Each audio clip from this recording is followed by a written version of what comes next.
আমরা অনেক কর্মী, আজকে ওনার মতো নেতার যদি অবস্থা হয় আমরা এই দুঃখ রাখবো কোথায়? আগামী দিনে কারা রাজনীতি আসবে? পুনর্গণনা করা হোক এবং বাতিলকৃত ভোটগুলো পুনর্গণনা করা হোক, তারপরে যা রেজাল্ট আসে আমরা সেটা সন্তুষ্ট মেনে নেব। এটা বর্ণনা করার ভাষা আমার নেই। সাইয়াখালী বাজারে বেশ কয়েকটা দোকানে লুটপাট করে লক্ষ লক্ষ টাকার ক্ষতিগ্রস্ত করেছে বিভিন্ন শিক্ষক। আমাদের হোসেন মেম্বার একজন সম্মানিত ব্যক্তি, সাইয়াখালী বাজারের মধ্যে ওনার জামা কাপড় ছেড়ে ওনাকে মারপিট করেছে। আমি দোয়াত কলমের সমর্থক করার কারণে, আমি দোয়াত কলমের ভোট করার কারণে আমার পকেটের টাকা খরচ করে আমি দোয়াত কলমকে সমর্থন করেছি। এর পরিপ্রেক্ষিতে আমার ফ্রিজের শোরুম এবং আমার গুদামের থেকে অনেক পাই 20-25 পিস ফ্রিজ এবং দোকান থেকে সম্পূর্ণ মালামাল, মোবাইল এবং টিভি সকল মাল নিয়ে গেছে এবং আমার বাড়ির যেতে দেয় না। আমার বাড়িতে নির্মমভাবে নির্যাতন করেছে।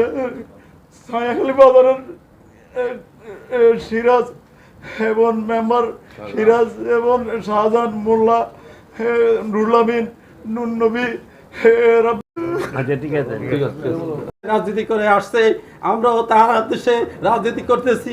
আমি একজন আওয়ামী লীগের অন্তত 10টা মানুষের আহত করছে এবং বাড়ি বাড়িও যাইও তারা এই নবী মেম্বার এই সরাইছি বাড়িঘর করছি, 2 ড্রাইভার মাটি শুয়ে খাইতেছি। নির্বাচন পরবর্তীতে আমাদের জেলার নেতৃবৃন্দ আমরা সুবর্ণচর উপজেলায় বিভিন্ন এলাকায় আমরা এই বিষয় এবং সেটা অলরেডি আমরা সেই চিত্রগুলার ফুটেজ আমরা ভিডিও করেছে আপনাদের সামনে। আমরা এখন সেই ফুটেজগুলো আপনারা দেখেন, আমরা বুঝতে পারছি কারছবি হয়েছে, ফলাফলে কারছবি হয়েছে এবং যে কেন্দ্রগুলোতে কারছবি হয়েছে আমাদের এজেন্টদেরকে বাইর করে দিয়েছে। জোর করে ভাই পক্ষে ভোট করেছে, এটা তাদের অপরাধ, আর কোনো অপরাধ না।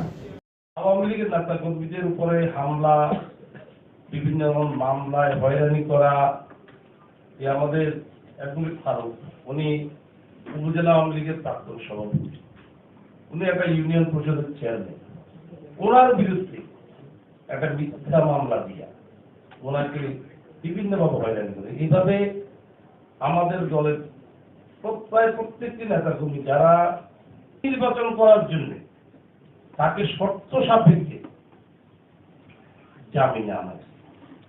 আমরা বলছি যে সুষ্ঠু নির্বাচনের স্বার্থে এই সকল চিহ্নিত সন্ত্রাসী যাদের ভিতরে 15-20টা করে মামলা, নির্বাচনের সহিংসতাকে বিরত রাখার জন্য তাদের বিরুদ্ধে ব্যবস্থা নেব।